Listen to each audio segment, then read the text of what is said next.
Hello! We will be sharing with you a story called The Scarlet Ibis, written by James Hurst. The story is about the relationship between two brothers, one of them named Doodle. Doodle was born with a caul. This disability affected his ability to walk. When he was born, his body was shriveled up, meaning that his head was bigger than the rest of his body.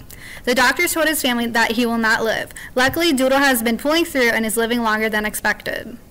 Doodle's disability was an embarrassment to his brother's pride, so he taught him how to walk. The narrator is disgusted with his own selfishness. When he taught his brother to walk, he did it simply because he was embarrassed and did not want to have to push his brother. The narrator is at times selfish, prideful, and loving.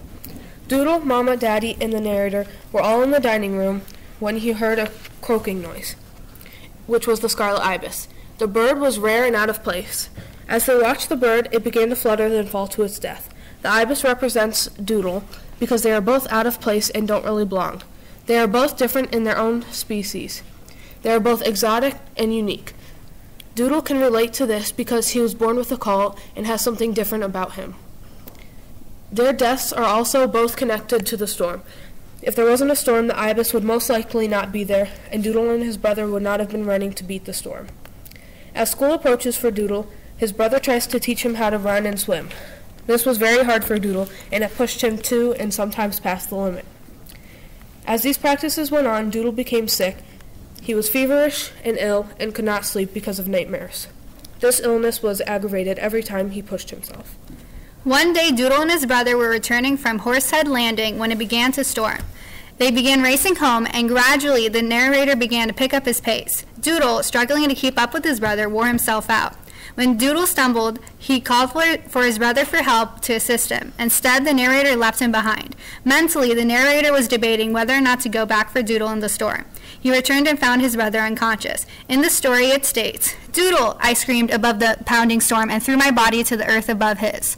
The brother is grieving over the death of his brother and is blaming himself about leaving him behind.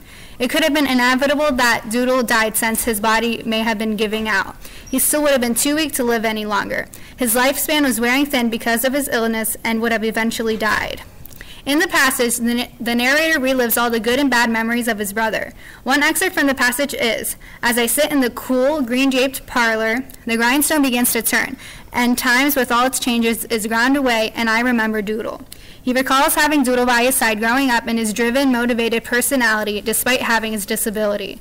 Doodle still continued to strive with the help from his brother along the way. The narrator states, "Doodle was the craziest brother a boy ever had." The general mood in this passage is very bleak and serious as the narrator is reminiscing the memories of his time with Doodle.